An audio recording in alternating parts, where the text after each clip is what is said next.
want to ask the question, what is your intention today? What is your intention? And really going to be talking about intentional living. And it was a couple of months ago that I really started to realize the power of intention and doing things, and I'm going to say the word again, intentionally. Having a purpose behind why we do things and even have an expected result that we might be looking for. It was a time when my wife and I went away and we actually set an intention while we went away. And it was funny that, during the time of us going away, the intentions that we set is actually things that resulted. And it was almost like, I'll use the word miraculous, but it was just something that was so powerful that I hadn't seen it work like that before. But it changed the way now I look at my days and set intentions behind my days. And I was reminded, because I share stuff with you that is pretty relevant, and I read something just yesterday, and I was reminded of it because I was reading a book about how to read, which is interesting, a book about how to read, reading, but there's actually a book my father gave me of how to read a book, which is actually an excellent book. But this is another book, excuse me, teaching us about how to read.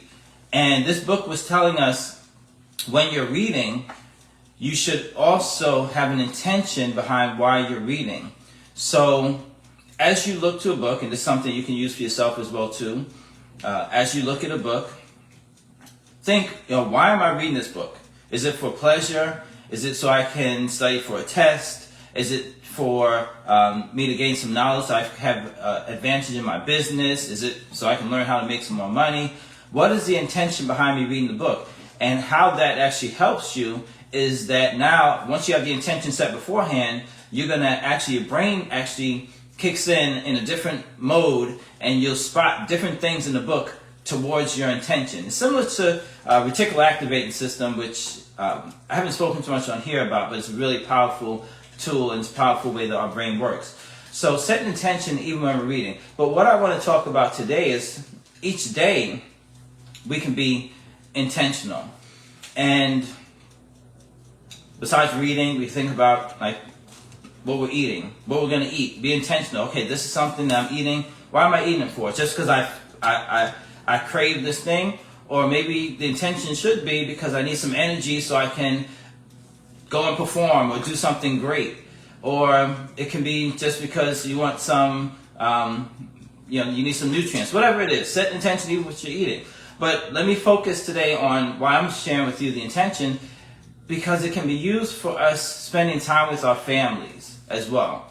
Because so often, and I've shared this before, when we hear that someone has transitioned, or we know of a loved one that is going through transition or what have you, the lack of time that one spends with their family is a big thing that comes into play, where a person they can hold great regret, whether they didn't get to spend time with the loved one that's not here anymore, or even a person may be coming to the end of their own life and they're thinking back to all the time they could have, should have, but didn't spend time with their loved ones. So in order to do that, it's not going to just happen, but you have to be intentional about it. Intentionally spending time with the family. For instance, today, I'm intentionally bringing two of my children are coming with me to my office to do some work. But that's intentionally, because it's easier for me to just get up, run, go to the office by myself, and just do what I have to do. But I want to spend some time with them, and this is actually an opportunity to share some stuff with them and to be with them throughout the course of the day, which I wouldn't normally have that time. So I'm saying you have to be intentional, even in your daily activities. If you can set an intention that you want to spend time with your loved ones, it could be your children, it could be your spouse, it could be your parents, friends, whoever it is you want to spend time with, set an intention so that you do that. Now, I'm going to share with you something else about how powerful intentions are. Even I was telling you from the book, they were saying that, and I'm going to read it here, the power of intention. And really, intention is like having a purpose. But it gives benefits that are physical, mental, and emotional. Now get this, it reduces heart attacks when you have an intention, when you have intention even for your life. reduces heart attacks, stroke, Alzheimer's, depression, addiction, suicide, and anxiety. So people that live with a purpose, people that live with intentionally, they live longer. They have an easier time with challenges. So it is so powerful to live your life intentionally, and hopefully even after watching this video today, you'll start to do some things intentionally that maybe you want to have occur, but you just never set an intention to do it. And obviously I always want to bring Christ into this discussion that we're talking about, because he gives a perfect example in his life. And the Bible tells us that he had an intention.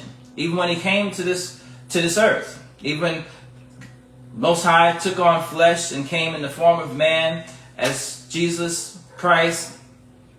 He says he came for this purpose, to destroy the works of the evil one. So he came with an intention to undo or to set straight, to fix the great problem that all mankind had, which was the separation from our Father, which was death. The wages of sin was death. So his intention was to fix that problem, and that's exactly what he did. So even in following that example, just in our daily activities, let us be intentional about what we do and see the results that occur in our lives. With that, thank you for watching the 10 minutes at 10 a.m. We're going to be back again tomorrow. You get better at what you keep doing, so practice doing good things.